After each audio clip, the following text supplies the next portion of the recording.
네, 글로벌 이슈 분석하는 시간이죠. 박문환 이사 연결해 보겠습니다. 박 이사님. 네, 안녕하세요. 네, 안녕하세요. 오늘 전해주실 내용은요?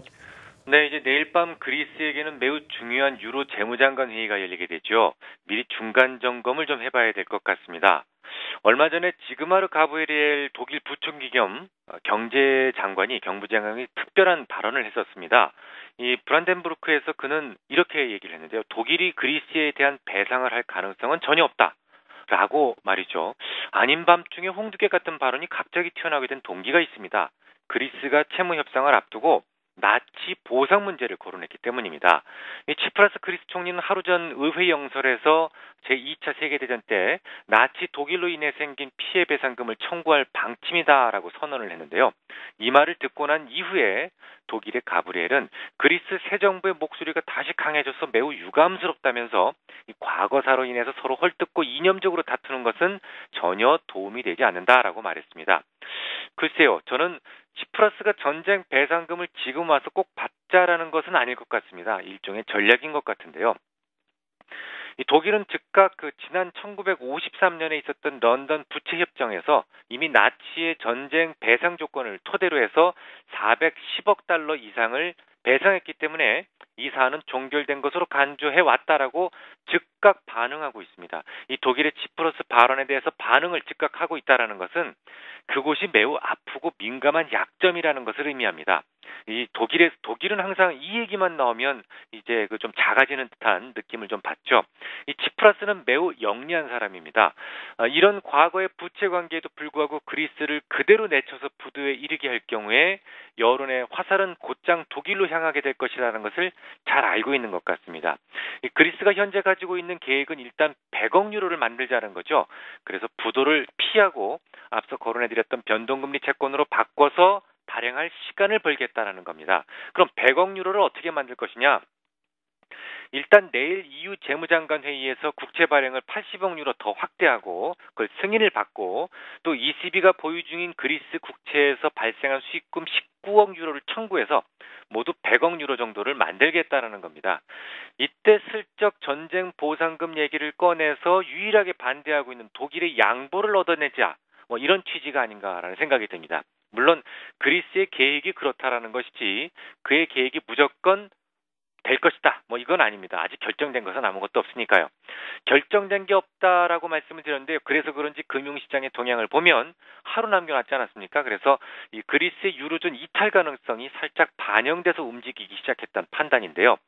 일단 1년물 달러 수합금리가 유리보에 비해서 약 25베이스 포인트 낮게 형성되고 있습니다. 이건 쉽게 말씀드리면 유로화에 대한 불신이 서서히 커지고 있다라는 것을 의미하고요. 또 오늘 새벽 그리스의 3년물 국채 수익률은 오늘 하루에만 308베이스 포인트나 급등했습니다. 이건 급등이 아니라 폭등 수준인데요. 21.08%까지 치솟았고 이것은 지난 2012년도 3월 그리스 위기가 최고조에 달했던 시기 이후의 최대폭 상승입니다. 지난 2012년도에 자주 거론해드렸던 오버나이트도 기억하시죠? 유리보 OIS 스프레드 역시 17베이스 포인트까지 상승하고 있는데요. 이 유리보 OIS 스프레드는 딱 금융시장의 구조적 리스크를 보여주는 지표다라고 설명을 드린 바 있었죠.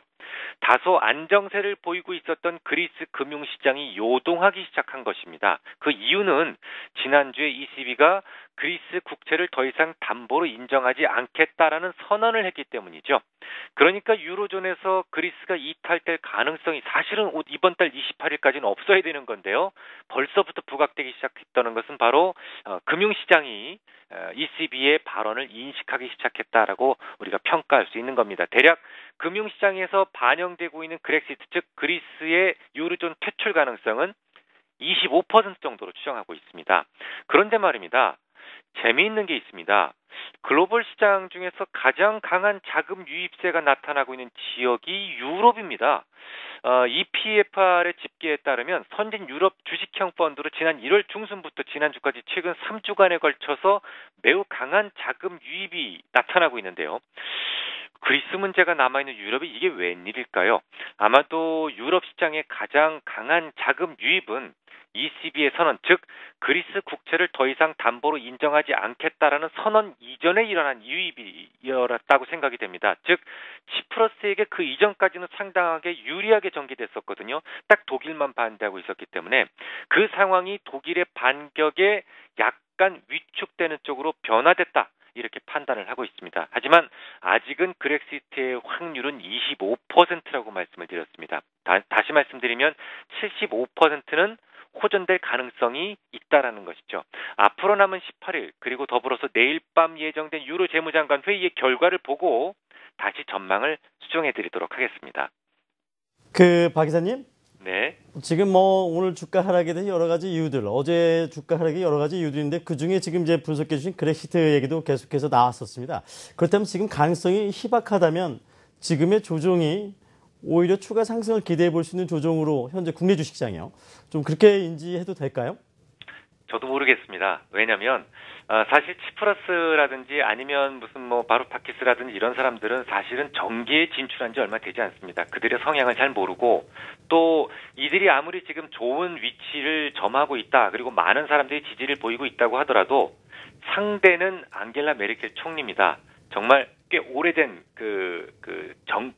뼈까지 다 정치인이라고 볼 수가 있겠죠. 그래서 독일이 어떤 반응을 보일지 지금 계속 건드리고는 있는데 과연 독일이 넘어갈 수 있을지 안 넘어갈 수 있을지는 저도 모르겠습니다. 그래서 그것은 좀 더 두고 본 다음에 다시 한번 전망을 수정해드리겠다라고 말씀을 드린 겁니다. 그렇다면 지금 현재 시장은 알 수 없다라는 뜻은 불확실성이 매우 증폭된 시장으로 봐도 되는 것인지, 그렇다면 시장에 대해서 공격적인 투자 접근보다는 조금 한 발 물러선 좀 소극적인 전략이 필요한 건가요?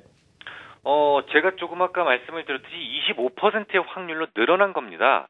근데 75%는 개선될 가능성이 높다라고 보는 거죠. 확률적으로 봤을 때 지금 25%의 확률을 보고 무서워서 주식을 정리한다든지 버린다든지 그건 조금 무리가 있는 행동이죠. 너무 항상 레이지 포트가 더 수익이 많이 났었다라는 것이 입증이 되고 있습니다. 그러니까 그때 마구 그렇게 반응하는 것보다는 이런 일이 있네. 그러면 내가 조금 그러니까 신규 매수는 조금 뒤로 미루자. 하지만 조금 더 기회를 보고 가지고 있자.